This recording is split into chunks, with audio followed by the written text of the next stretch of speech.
नमस्कार।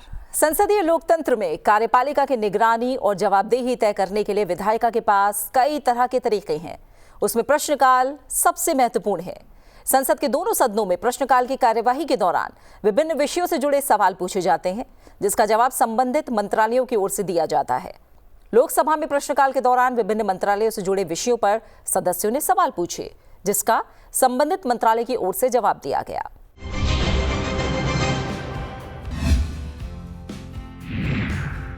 आज के कार्यक्रम का पहला सवाल जुड़ा है ग्रामीण क्षेत्रों में पेयजल की आपूर्ति से। इस सवाल को पूछा है लोकसभा सांसद विद्युत बरन महतो और लुम्बाराम चौधरी ने। इन सांसदों ने जल शक्ति मंत्रालय से पूछा कि ग्रामीण क्षेत्रों में आपूर्ति किए जाने वाले पेयजल की गुणवत्ता सुनिश्चित करने के लिए सरकार क्या कदम उठा रही है। क्या आज की तारीख के अनुसार जल जीवन मिशन के अंतर्गत कोई राज्य या जिले पिछड़ रहे हैं? अगर हाँ, तो ब्यौरा क्या है? इन्हें कितनी सहायता प्रदान की जा रही है? इस सवाल का जवाब दिया जल शक्ति मंत्रालय में राज्य मंत्री वी सुमन्ना ने। अपने जवाब में उन्होंने बताया कि जल जीवन मिशन हर घर जल अगस्त 2019 में राज्यों संघ राज्य क्षेत्रों की भागीदारी से ग्रामीण परिवारों के लिए पर्याप्त मात्रा में निर्धारित गुणवत्ता की नियमित और दीर्घकालिक आधार पर पीने योग्य नल जल आपूर्ति का प्रावधान करने के लिए शुरू किया गया है। पेयजल राज्य का विषय होने के कारण जल जीवन मिशन के अंतर्गत आने वाली स्कीमों सहित पेयजल आपूर्ति स्कीमों की आयोजना, डिजाइनिंग, अनुमोदन, कार्यान्वयन, संचालन और रखरखाव का उत्तरदायित्व राज्य संघ राज्य क्षेत्र सरकारों का है। भारत सरकार तकनीकी और वित्तीय सहायता प्रदान करके राज्यों के प्रयासों में सहायता करती है।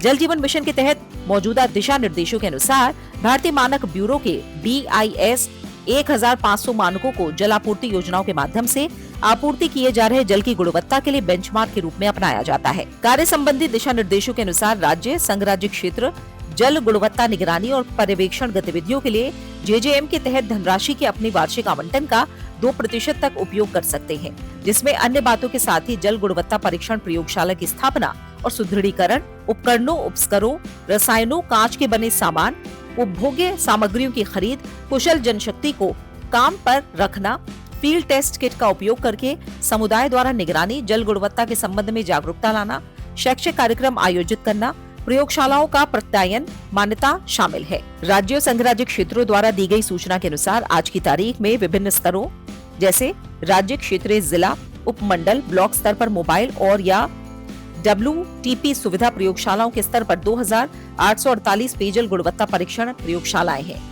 ग्रामीण समुदाय जनता के लिए जल गुणवत्ता परीक्षण को बढ़ावा देने के लिए राज्यों संघ राज्य क्षेत्रों ने आम जनता के लिए नाममात्र दर पर उनके पानी के नमूनों के परीक्षण के लिए जल गुणवत्ता परीक्षण प्रयोगशालाएं खोली है।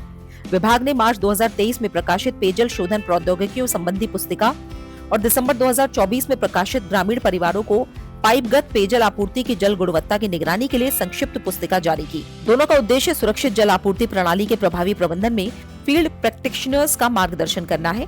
राज्य संघ राज्य क्षेत्रों में नल कनेक्शन के कवरेज की निगरानी के लिए इस विभाग ने एक ऑनलाइन JJM डैशबोर्ड विकसित किया है, जो राज्य संघ राज्य क्षेत्र, जिला और गांववार प्रगति के साथ ही ग्रामीण घरों में नल जल आपूर्ति के प्रावधान की स्थिति प्रदान करता है। जल जीवन मिशन के शुभारंभ के बाद से ग्रामीण परिवारों तक नल जल की पहुंच बढ़ाने की दिशा में देश में महत्वपूर्ण प्रगति हुई है। अगस्त 2019 में जल जीवन मिशन की शुरुआत में केवल 3 करोड़ 23 लाख यानी 16.72% ग्रामीण परिवारों के पास नल जल कनेक्शन होने की सूचना थी। अब तक राज्यों संघ राज्य क्षेत्रों द्वारा दी गई सूचना के अनुसार JJM के तहत 12 करोड़ 52 लाख से अधिक और ग्रामीण परिवारों को नल जल कनेक्शन दिए गए हैं। इसी तरह 16 दिसंबर 2025 तक देश के 19 करोड़ 36 लाख ग्रामीण परिवारों में से 15 करोड़ 76 लाख यानी 81.42% से अधिक परिवारों के पास उनके घरों में नल जल आपूर्ति होने की सूचना है। नल कनेक्शनों का राज्यवार और जिलावार विवरण भी उन्होंने साझा किया, जो कि ejalshakti.gov.in पर उपलब्ध है।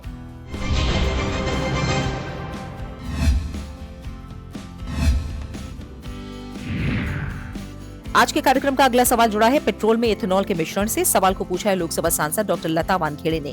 उन्होंने पेट्रोलियम और प्राकृतिक गैस मंत्रालय से पूछा कि 2030 की वास्तविक समय सीमा से पहले पेट्रोल में 20% इथेनॉल मिश्रण के लक्ष्य को पूरा करने की दिशा में कितनी प्रगति हुई है। इथेनॉल के उत्पादन और आपूर्ति को बढ़ावा देने के लिए इथेनॉल मिश्रित पेट्रोलियम कार्यक्रम के तहत क्या कदम उठाए गए हैं और किस तरह के प्रोत्साहन प्रस्तावित है। प्रधानमंत्री G1 योजना जैसी योजनाओं के तहत सरकारी चीनी मिलों और उन्नत जैव ईंधन परियोजनाओं को किस तरह सहयोग प्रदान किया जा रहा है। देश भर में इथेनॉल की उपलब्धता बढ़ाने के लिए किए जा रहे अवसंरचना और संभार तंत्र संबंधी उपायों का ब्यौरा क्या है। इस सवाल का जवाब दिया पेट्रोलियम और प्राकृतिक गैस मंत्रालय में राज्य मंत्री सुरेश गोपी ने।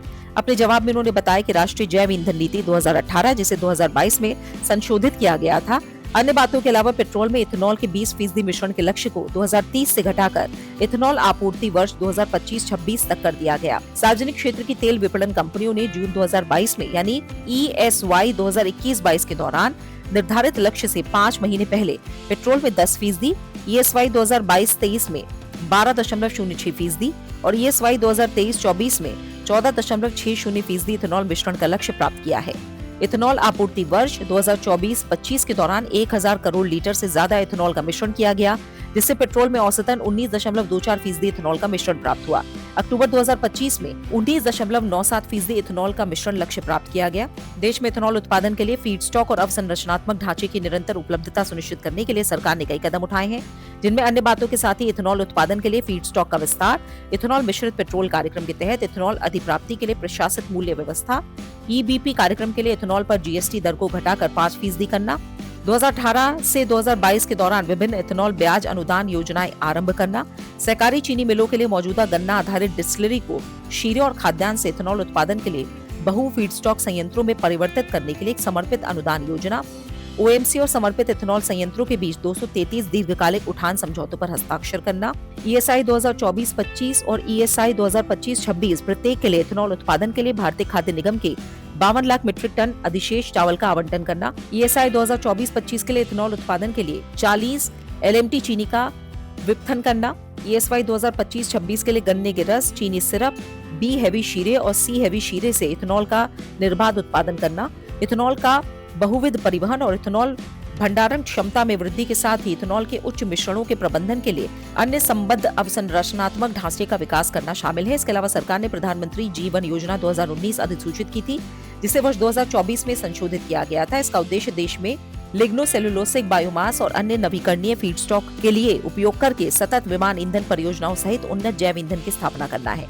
इस योजना के तहत वाणिज्यिक स्तर की परियोजनाओं के लिए प्रति परियोजना अधिकतम 150 करोड़ रुपए और प्रदर्शन स्तर की परियोजनाओं के लिए प्रति परियोजना अधिकतम 15 करोड़ रुपए की वित्तीय सहायता निर्धारित की गई है।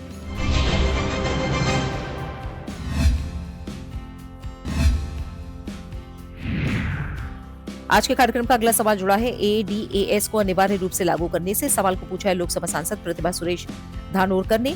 उन्होंने सड़क परिवहन और राजमार्ग मंत्रालय से पूछा कि जीवन रक्षक ADAS प्रणालियों जैसे DD, AWS, AEBS और LDWS को अनिवार्य बनाने के समय M1 श्रेणी को शामिल न करने का क्या कारण है, जबकि ये प्रणालियां सड़क दुर्घटनाओं में होने वाली मौतों को कम करने में सहायक है। यह सरकार N2 और N3 श्रेणियों के लिए अक्टूबर 2025 की मौजूदा समय सीमा से पहले विभिन्न सुरक्षा प्रावधानों को अनिवार्य करने के लिए अंतिम अधिसूचना जारी करेगी। अगर हाँ तो ब्यौरा क्या है। ADAS जैसे VSF, ABS और LDWS को अनिवार्य रूप से लागू करने के कारण वाहन की लागत में होने वाली बड़ी वृद्धि का भार वहन करने के लिए परिवहन ऑपरेटरों को सरकार द्वारा क्या विशिष्ट आर्थिक प्रोत्साहन प्रदान किए जा रहे हैं और सड़क सुरक्षा उद्देश्यों को पूर्ण रूप से हासिल करने के लिए देश में मौजूदा वाहनों में उन्नत सुरक्षा प्रणालियों की स्थापना के लिए राष्ट्रीय स्तर पर रेट्रोफिटमेंट नीति लागू करने की समय सीमा क्या है। इस सवाल का जवाब दिया सड़क परिवहन और राजमार्ग मंत्री नितिन जयराम गडकरी ने। अपने जवाब में उन्होंने बताया कि भारत सरकार के सड़क परिवहन और राजमार्ग मंत्रालय ने प्रथम चरण में M2, M3, N2 और N3 श्रेणियों के वाहनों के लिए ADAS प्रणाली को लागू करने का निर्णय लिया है। तकनीकी तत्परता, लागत आकलन और कार्यान्वयन के लिए आवश्यक समय के मूल्यांकन के आधार पर इस तकनीक को बाद में M1 श्रेणी के वाहनों तक विस्तारित किया जा सकता है। भारत सरकार के सड़क परिवहन और राजमार्ग मंत्रालय ने अधिसूचना के माध्यम से M2, M3, N2 और N3 श्रेणियों के वाहनों के लिए सक्रिय सुरक्षा सुविधाओं जैसे anti lock braking system, endurance braking system, वाहन स्थिरता फंक्शन, लेन प्रस्थान चेतावनी प्रणाली, चालक उनीदपन और ध्यान चेतावनी प्रणाली, ब्लाइंड स्पॉट सूचना प्रणाली और मूविंग ऑफ सूचना प्रणाली को अधिसूचित किया है।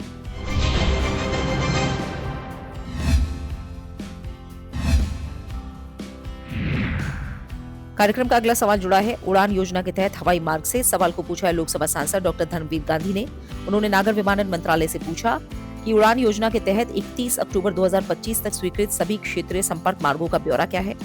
उड़ान योजना के तहत 30 अक्टूबर 2025 तक इन सभी क्षेत्रीय संपर्क मार्गों के परिचालन की स्थिति का ब्यौरा क्या है। उड़ान मार्गों के आरंभ होने के बाद से कितने मार्गों को समय रहने से पहले बंद कर दिया गया और इनका बंद किए जाने के कारण क्या है।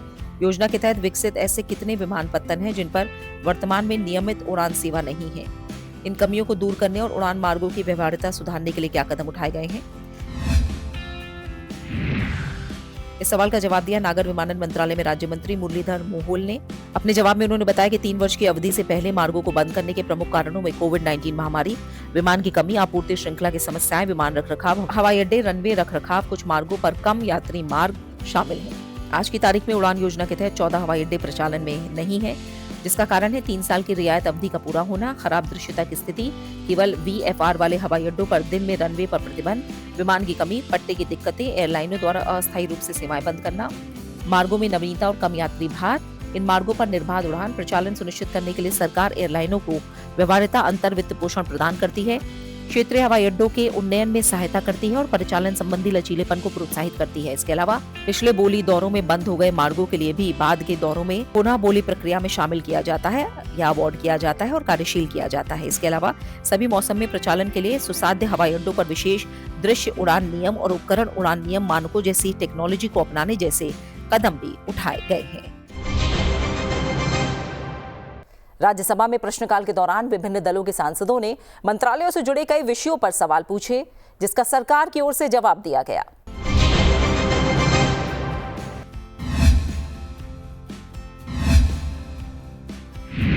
आज के कार्यक्रम का अगला सवाल जुड़ा है आपदा मित्र योजना के योगदान से। सवाल को पूछा है राज्यसभा सांसद नरेश बंसल ने। उन्होंने युवा कार्यक्रम और खेल मंत्रालय से पूछा कि आपदा मित्र योजना समुदाय आधारित आपदा प्रतिक्रिया नेटवर्क बनाने के सरकार के प्रयासों में किस प्रकार योगदान दे रही है। प्रभावित जिलों और राज्यों में राहत और बचाव कार्यों के लिए कितने प्रशिक्षित मेरा युवा भारत आपदा मित्रों को तैनात किया गया है और ये पहल राज्य और जिला प्राधिकरणों के साथ समन्वय में स्थानीय रोध क्षमता और तैयारी को किस प्रकार सुदृढ़ करती है। इस सवाल का जवाब दिया युवा कार्यक्रम और खेल मंत्री डॉक्टर मनसुख मांडविया ने। अपने जवाब में उन्होंने बताया कि राष्ट्रीय आपदा प्रबंधन प्राधिकरण के सहयोग से आपदा मित्र कार्यक्रम आपात स्थिति के दौरान तत्काल कार्रवाई करने में सक्षम स्थानीय स्वयंसेवकों के प्रशिक्षित पूल को विकसित करके समुदाय आधारित आपदा प्रतिक्रिया नेटवर्क बनाने में महत्वपूर्ण योगदान देता है।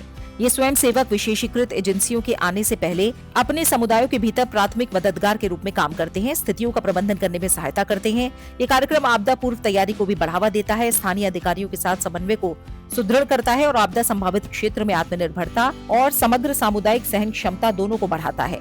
आपदा मित्र स्कीम के अंतर्गत 2000 से अधिक माई भारत स्वयंसेवकों को प्रशिक्षित किया गया है, जिन्हें राज्य और जिला आपदा प्रबंधन प्राधिकरणों के समन्वय से तैनाती के लिए रखा गया है। ये पहल सहन क्षमता को सुदृढ़ करती है, जिनमें प्रशिक्षण और तैनाती के लिए SDMA और DDMA के साथ निकट समन्वय स्थापित करना, खोज और बचाव, प्राथमिक सहायता, पूर्व चेतावनी पर कौशल आधारित व्यवहारिक प्रशिक्षण आयोजित करना, NDMA द्वारा विकसित प्रशिक्षण पाठ्यक्रम के अनुसार प्रसार और निकासी, जिला आपदा प्रतिक्रिया योजनाओं में स्वयं सेवकों का एकीकरण सुनिश्चित करना, जागरूकता अभियान और मॉक ड्रिल के माध्यम से समुदाय स्तरीय तैयारियों को बढ़ावा देना, प्राधिकरणों को आपात स्थिति के दौरान प्रशिक्षित सहायता बल आसानी से उपलब्ध कराने में सक्षम बनाना,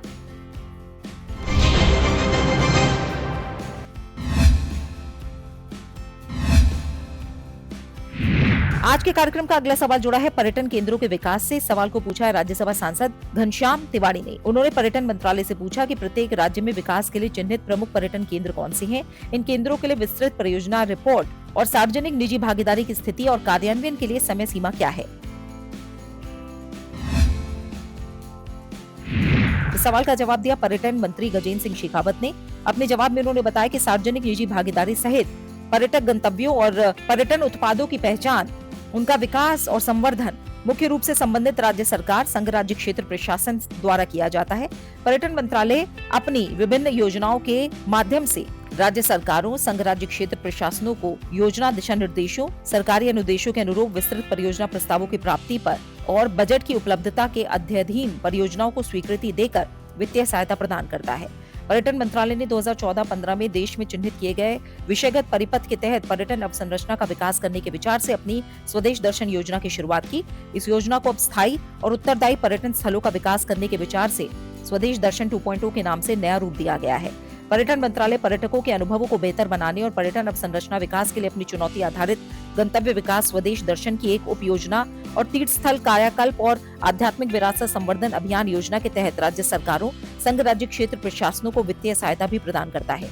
स्वदेश दर्शन और प्रसाद योजना का आकलन मार्च 2026 तक के लिए किया गया है।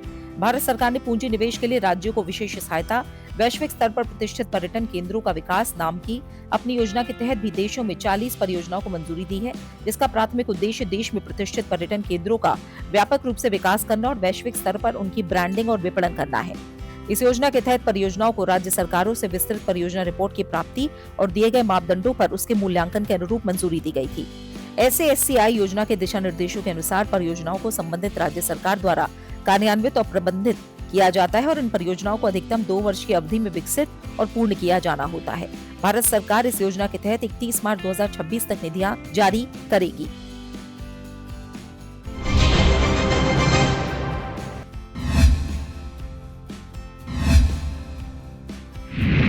आज के कार्यक्रम का अगला सवाल जुड़ा है क्वांटम संचार नेटवर्क से। सवाल को पूछा है राज्यसभा सांसद SR शिवलिंगम ने।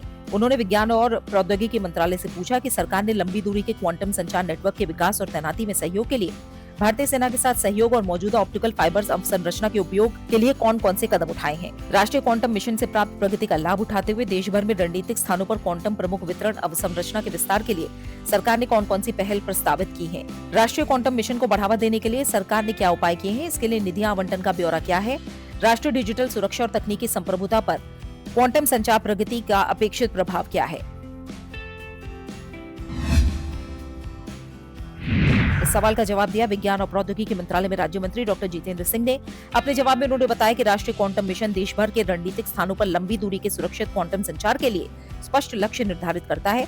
इसमें मौजूदा ऑप्टिकल फाइबर अवसंरचना पर वेवलेंथ डिवीजन मल्टीप्लेक्सिंग का उपयोग करके 2000 किलोमीटर से अधिक के इंटरसिटी क्वांटम प्रमुख वितरण, ग्राउंड स्टेशनों के बीच उपग्रह आधारित सुरक्षित क्वांटम लिंक और क्वांटम मेमोरी एंटेंगलमेंट स्वैपिंग और सिंक्रोनाइज क्वांटम रिपीटर्स के साथ मल्टी नोड क्वांटम नेटवर्क शामिल हैं। इन लक्ष्यों को प्राप्त करने के लिए राष्ट्रीय क्वांटम मिशन के अंतर्गत C के सहयोग से IIT मद्रास में क्वांटम संचार पर एक थीमैटिक हब यानी टी हब स्थापित किया गया है। इस टी हब में 5 तकनीकी समूह शामिल हैं जो स्थलीय फाइबर आधारित QKD आर्किटेक्चर, रिपीटर और मेमोरी प्रौद्योगिकियों और सैटेलाइट QKD प्रणालियों के विकास पर ध्यान केंद्रित कर रहे हैं। ये समूह राष्ट्रीय R&D प्रयोगशालाओं, शैक्षणिक भागीदारी और उद्योग जगत के साथ मिलकर काम कर रहे हैं। विज्ञान और प्रौद्योगिकी विभाग ने भारतीय सेना के ऑप्टिकल फाइबर नेटवर्क पर लंबी दूरी के QKD को तैनात करने के लिए QUN लैब्स नामक एक स्टार्टअप को भी सहायता दी है। इसमें एक मापनीय क्वांटम प्रमुख वितरण नेटवर्क का विकास शामिल है। NQM ने भारतीय सेना के दक्षिणी कमान के साथ समन्वय की सुविधा प्रदान की, जिससे मौजूदा सैन्य फाइबर अवसंरचना का उपयोग करके 500 किलोमीटर से अधिक लंबे सुरक्षित QKD लिंक का सफल प्रदर्शन संभव हुआ। NQM ने 4 थीमेटिक हब टी हब स्थापित किए हैं, जिनमें 17 राज्यों और 2 संघ राज्य क्षेत्रों के 43 संस्थानों के 152 शोधकर्ता शामिल हैं, जो 14 तकनीकी समूहों और 17 परियोजना दलों के रूप में कार्यरत हैं। IIT मद्रास स्थित क्वांटम कम्युनिकेशंस टी हब के लिए 614 करोड़ की राशि स्वीकृत की गई है।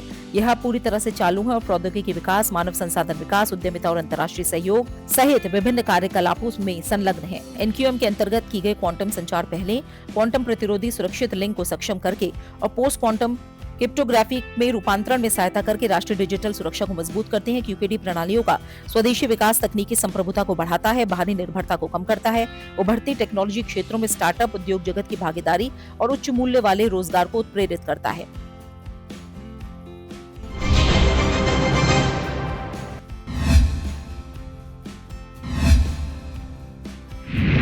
अगला सवाल जुड़ा है ELI योजना के तहत प्रोत्साहन से। इस सवाल को पूछा है राज्यसभा सांसद इरंड कडानी ने। उन्होंने श्रम और रोजगार मंत्रालय से पूछा कि रोजगार संबंधी प्रोत्साहन यानी ELI योजना के तहत उद्देश्य और संभावित रोजगार सृजन संबंधी लक्ष्य क्या हैं? क्या विशेष रूप से MSME और ग्रामीण उद्यमों के लिए अधिसूचित किए गए हैं? अगर हाँ तो ब्यौरा क्या है? विनिर्माण क्षेत्र के लिए 4 साल की अवधि के लिए प्रोत्साहन दिए जाने का आधार क्या है? और देश के अलग अलग क्षेत्रों में पात्र कर्मचारियों के लिए 15,000 रुपए की एक मुश्त सब्सिडी की पहचान करने और संवितरण के लिए क्या रूपरेखा अपनाई गई है? इस सवाल का जवाब दिया श्रम और रोजगार मंत्रालय में राज्य मंत्री शोभा करांदलाजे ने। अपने जवाब में उन्होंने बताया कि 1 जुलाई 2025 को केंद्रीय मंत्रिमंडल ने विनिर्माण क्षेत्र पर विशेष ध्यान केंद्रित करते हुए रोजगार सृजन को बढ़ावा देने, नियोजनीयता में वृद्धि करने और MSME और ग्रामीण उद्यमों सहित सभी क्षेत्रों में सामाजिक सुरक्षा को सुदृढ़ करने के उद्देश्य से रोजगार से जुड़ी प्रोत्साहन योजना को मंजूरी दी गई, जिसका नाम प्रधानमंत्री विकसित भारत रोजगार योजना है। इस योजना का लक्ष्य 2 वर्षों की अवधि के दौरान देश भर में 3.5 करोड़ से ज्यादा रोजगार सृजित करने के लिए प्रोत्साहन देना है। MSME और ग्रामीण उद्यमों सहित कर्मचारियों और नियोक्ताओं को प्रोत्साहन प्रदान करने के लिए पात्रता मानदंडों को स्पष्ट रूप से दर्शाने वाली विस्तृत योजना दिशा निर्देश जारी किए गए हैं। इस योजना और उसके उपबंधों का देश भर में व्यापक जनसंपर्क प्रयासों के माध्यम से व्यापक रूप से प्रसार किया गया है। ये योजना श्रम प्रधान मंत्रालयों, ट्रेड यूनियनों उद्योग संघों और डोमेन विशेषज्ञों सहित सभी संबंधित हितधारकों के साथ व्यापक परामर्श के बाद तैयार की गई है। इसके अंतर्गत अतिरिक्त रोजगार सृजन के लिए प्रतिष्ठानों को 2 वर्षों तक प्रोत्साहन दिया जाता है। विनिर्माण क्षेत्र के प्रतिष्ठानों के लिए ये प्रोत्साहन 4 वर्षों की अवधि के लिए दिया जाता है। मौजूदा और नए दोनों प्रकार के प्रतिष्ठानों में पहली बार नौकरी में आने वाले कर्मचारी 1 माह के ईपीएफ वेतन के बराबर प्रोत्साहन के पात्र होंगे, जो अधिकतम 15,000 रूपए तक सीमित होगा। ये प्रोत्साहन रोजगार के पहले वर्ष के दौरान 2 किस्तों में देय होगा। पहली किस्त अधिकतम 7,500 तक 6 माह की निरंतर सेवा पूर्ण होने के बाद जारी की जाएगी। दूसरी किस्त की पात्रता 12 माह की सेवा पूर्ण होने और निर्धारित वित्तीय साक्षरता कार्यक्रम को सफलतापूर्वक पूरा करने के उपरांत होगी। ये दूसरी किस्त निर्धारित अवधि के लिए किसी उपयुक्त बचत साधन बचत खाते में जमा की जाएगी।